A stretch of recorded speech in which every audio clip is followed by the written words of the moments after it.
तो क्या उत्तर प्रदेश के उपचुनाव में भारतीय जनता पार्टी जिस रणनीति को लेकर चल रही थी कि जिससे इंडिया गठबंधन या यूं कहें कि समाजवादी पार्टी को पटखनी दी थी, मगर इस बीच में चंद्रशेखर आजाद ने बीजेपी की ऐसी पोल खोली, बीजेपी को ऐसी चुनौती दी कि बीजेपी की बोलती बंद हो गई। आखिर चंद्रशेखर आजाद ने उत्तर प्रदेश के मुख्यमंत्री योगी आदित्यनाथ के लिए ऐसे किन शब्दों का प्रयोग किया? आखिर चंद्रशेखर आजाद ने उत्तर प्रदेश में ऐसी कौन सी बात कही जो भाषण इस वक्त वायरल हो रहा है? बताते हैं आपको विस्तार से। बहुत स्वागत है आप सभी का। आप देख रहे हैं द राजनीति, खबर और विश्लेषण के साथ एक बार फिर से मैं आपके साथ जब्बार खान। दोस्तों, खबर और विश्लेषण में आज बात नगीना से सांसद चंद्रशेखर आजाद की। आज बात चंद्रशेखर आजाद के जरिए उत्तर प्रदेश के मुख्यमंत्री योगी आदित्यनाथ को दी गई चुनौती की। नगीना से सांसद चंद्रशेखर आजाद के जरिए उत्तर प्रदेश के मीरापुर में दिया गया एक भाषण के वायरल होने की। आज बात नगीना से सांसद चंद्रशेखर आजाद के उन शब्दों की जो कहीं ना कहीं भारतीय जनता पार्टी और उत्तर प्रदेश के मुख्यमंत्री योगी आदित्यनाथ समेत प्रधानमंत्री नरेंद्र मोदी को इस वक्त चुभ रहे होंगे। दरअसल चंद्रशेखर आजाद ने कुछ ऐसी भूमिका बनाई है, कुछ ऐसी सियासी बिसात बिछाई है जिससे बीजेपी तिलमिला रही है। बीजेपी के सीने पर सांप लौट रहे हैं। बीजेपी की सियासी फसल में जिन खाद पानी की जरूरत थी उसकी जगह ऐसा लग रहा है कि किसी ने जहरीली गैस वहां पर छोड़ दी हो। तो आखिर चंद्रशेखर आजाद ने उत्तर प्रदेश के मुख्यमंत्री योगी आदित्यनाथ के लिए ऐसा क्या कह दिया? भारतीय जनता पार्टी के लिए ऐसा क्या कह दिया? दरअसल उत्तर प्रदेश की 9 विधानसभा की सीटों पर उपचुनाव के माहौल के बीच चंद्रशेखर आजाद ने जिस तरीके से अपनी पार्टी के लिए हुंकार भरी है, जिस तरीके से एक एक करके योगी आदित्यनाथ की सरकार के इन 7 वर्षों के कार्यकाल का लेखा जोखा सामने रखा है, जिस तरीके से एक एक करके बीजेपी की सरकार के ऊपर सवाल उठाए चंद्रशेखर आजाद ने, और भाषणों में जिन तेवर का प्रयोग करते हैं, जिन शब्दों का प्रयोग करते हैं, जिन सवालों को उठाते हैं चंद्रशेखर आजाद, वो बीजेपी की सियासी जमीन को हिला रहे हैं। अलग अलग सीटों पर चंद्रशेखर आजाद पहुंच रहे हैं, डोर टू डोर कैंपेन कर रहे हैं, लोगों से मुलाकात कर रहे हैं, ये वास्ता दे रहे हैं कि दलितों, पिछड़ों, अल्पसंख्यकों के साथ साथ हर उस शख्स की आवाज बनने का वो काम करेंगे जो देश के लिए, राज्य के लिए, समाज के लिए, लोगों के लिए हितकारी है, जनकारी है।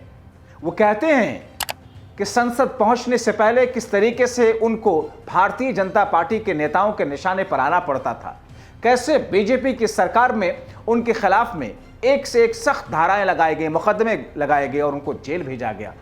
लेकिन जनता ने बिना धर्म और जाति का भेदभाव किए हुए उन्हें संसद पहुंचाया। उन्होंने चुनौती दी कि मौजूदा वक्त में सिर्फ और सिर्फ उत्तर प्रदेश के अंदर नकारात्मक राजनीति हो रही है। बटेंगे तो कटेंगे जैसे मनगढ़ंत और नकारात्मक नारों के साथ में बीजेपी समाज को बांटने का काम कर रही है। अल्पसंख्यकों के मुकाबले बहुसंख्यक हिंदुओं में एक डर पैदा करने की कोशिश कर रही है।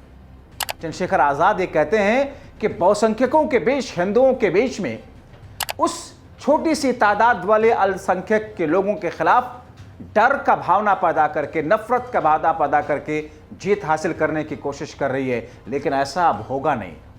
वो कहते हैं कि मैं चुनौती देता हूं भारतीय जनता पार्टी को, चुनौती देता हूं योगी आदित्यनाथ को, उत्तर प्रदेश के मुख्यमंत्री को, कि आकर के मुझसे सीधा संवाद करें। वो बताएं कि उत्तर प्रदेश की जनता किन उम्मीदों के साथ में वोट किया था 2017 और 22 के चुनाव में, क्या वो उम्मीदें पूरी हुई? क्या सिर्फ राजा के बेटे ही, राजा लोग ही, अमीर लोग ही राज करेंगे? क्या सिर्फ रसूख वाले लोग ही राज करेंगे? क्या सिर्फ समर जात के लोग ही राज करेंगे? चंद्रशेखर आजाद ने एक एक करके भारतीय जनता पार्टी के कच्चे काले चिट्ठे खोलते हुए रख दिए, धागे खोल दिए चंद्रशेखर आजाद ने। क्या कुछ कहा चंद्रशेखर आजाद ने?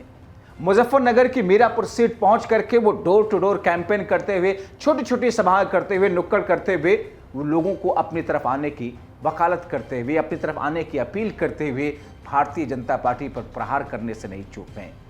आपको सुनाते हैं कि बीजेपी पर प्रहार करते हुए कैसे भावुक हो गए चंद्रशेखर आजाद। सुनिए उनका यह भाषण। भावुक भी हूं क्योंकि जो हम कर सकते थे अभी तक इस परिवार के लिए या शहीदों के परिवार के लिए नहीं कर पाए। और आप भी जानते हैं कि हम प्रयास तो कर रहे हैं, लेकिन उस तरह की ताकत अभी नहीं बनी। मैं तो आप सबका धन्यवाद देता हूं कि आपने एक एक पैसा जोड़ के मुझे चुनाव लड़ाया, अपनी मेहनत का एक एक पैसा संगठन के जरिए नगीना में भेजा और उस पैसे से हमने धन्ना सेठों का, बड़े बड़े पैसे वालों का मुकाबला करके आपके आशीर्वाद से हमको हराया। आप ये भी जानते हैं कि हम किसी के खिलाफ नहीं, हम तो उनके लिए लड़ाई लड़ रहे हैं जिनको आज भी इंसान नहीं माना जा रहा, जिनके साथ जुल्म हो रहा है, जो रोटी कपड़ा मकान के भी मोहताज है। और ये घर इस बात की गवाही दे रहे हैं। आप अपनी गर्दन उधर करके देखो, आपको पता लगेगा। जहां अमीरों के जानवर भी नहीं रहते, उस ऐसी जगहों पे गरीबों को अपना जीवन जो है यापन करना पड़ता है। एक माँ मिली थी अभी थोड़ी दूर पीछे, यहाँ साथ हो गई, उसके पैरों में चप्पल नहीं थे, हाथ में फूल थे। जहां वो खड़ी हुई थी वहां खूब कीचड़ था। देख के तो बड़ी तकलीफ होती है कि क्या कर दूं, लेकिन अभी मेरे हाथ में वो ताकत नहीं। लेकिन मैं ये समझता हूँ जिस उम्मीद से हम लोग काम करें, जिस उम्मीद से हमारी पार्टी के लोग काम कर रहे हैं, हालात बदलने के लिए लड़ना पड़ेगा। बिना लड़े कुछ मिलता नहीं है। मांगने से भीख मिलती है, अधिकार छीनने पड़ते हैं। बाबा साहब अम्बेडकर अपने 4 बच्चों की कुर्बानी से हमें सबसे बड़ा हथियार देंगे, वो है हमारी वोट। ये वोट जब तक हमारे पास है तब तक बड़े बड़े कुर्ते वाले, बड़े बड़े पहलों वाले, बड़े बड़े गाड़ी वाले, बड़े बड़े धरना से चुनाव के बीच हमारी बस्ती में आके हमारे पैर पकड़ के और हमसे आशीर्वाद लेते रहेंगे। हमें दादी, हमारी घर की महिलाओं को दादी, चाची, ताई, पता नहीं क्या क्या, भाई, चाचा, ताऊ, दादा बोलते रहेंगे, लेकिन चुनाव के बाद 5 साल कोई हमारी बस्ती में दिखाई नहीं देगा। आप ईमानदार से बताओ, सरकारी स्कूल में किसका बच्चा जाता? गरीब का, किसी अमीर का तो नहीं जाता। बाबा साहब ने क्या कहा हमें? हम 12 बाबा साहब ने हमें पहला नारा ही क्या दिया? शिक्षित बनो। जब हमारा बच्चा पढ़ेगा ही नहीं तो 400 रुपए की मजदूरी करके क्या अपना घर बना पाएगा? 10 साल में 20 साल में क्या एक 4 रुपए वाली ले पाएगा? मैं बुनियादी बात कर रहा हूँ। वो ये चाहते हैं कि हम गुलाम बन के देश में जिए, और हम ये चाहते हैं कि हम गुलामी की बेड़ियां काटे, इज्जत की जिंदगी अपने लोगों को दे, हर आदमी को दे, ये उनका अधिकार रहता है। हम सब के लिए लड़ते हैं, किसानों के लिए लड़ते हैं, महिला बहनों के लिए लड़ते हैं, पहलवानों के लिए लड़ते हैं, नौजवानों के लिए लड़ते हैं, हर आदमी के लिए लड़ते हैं जिसमें जुल्म होता है। और तब तक लड़ते रहेंगे जब तक हमारे शरीर में लोग आखिर होता है, क्योंकि हमारे गुरुओं सबको महापुरुषों ने सिखाया। ठीक है, कोई बुरा नहीं है, लेकिन आपको यह तय करना है कि आपके अपने बच्चों का भविष्य क्या है पाकिस्तान। तो चंद्रशेखर आजाद के भाषण में इस्तेमाल किए गए, प्रयोग किए गए शब्दों के नश्तर को आपने देखा। चंद्रशेखर आजाद के भाषण में किस तौर पर भारतीय जनता पार्टी के प्रति एक कड़वाहट थी, किस तरीके से बीजेपी को उन्होंने समाज के हित के खिलाफ खड़ा हुआ बताया, योगी आदित्यनाथ की सरकार को किस तौर पर उन्होंने जनहित के खिलाफ बताया और किस तरीके से उन्होंने चुनौती दी है। यही वजह है कि चंद्रशेखर आजाद का यह भाषण इस वक्त वायरल हो रहा है। उत्तर प्रदेश के विधानसभा चुनाव के उपचुनाव में जिस अंदाज में चंद्रशेखर आजाद ने नगीना से बतौर सांसद चुने जाने के बाद, कामयाब होने के बाद, एक नए सिरे से पार्टी को जिस अंदाज में खड़ी करने की कोशिश की है, और अगर चंद्रशेखर आजाद जिन मुद्दों को लेकर के जिस तरीके से बीजेपी के खिलाफ हल्ला बोल कर रहे हैं, उसमें अगर जरा भी कामयाबी उनको मिलती है तो भारतीय जनता पार्टी के ताबूत में आखिरी कील ठोकने वालों में उत्तर प्रदेश के इस उपचुनाव में एक चंद्रशेखर आजाद भी होंगे।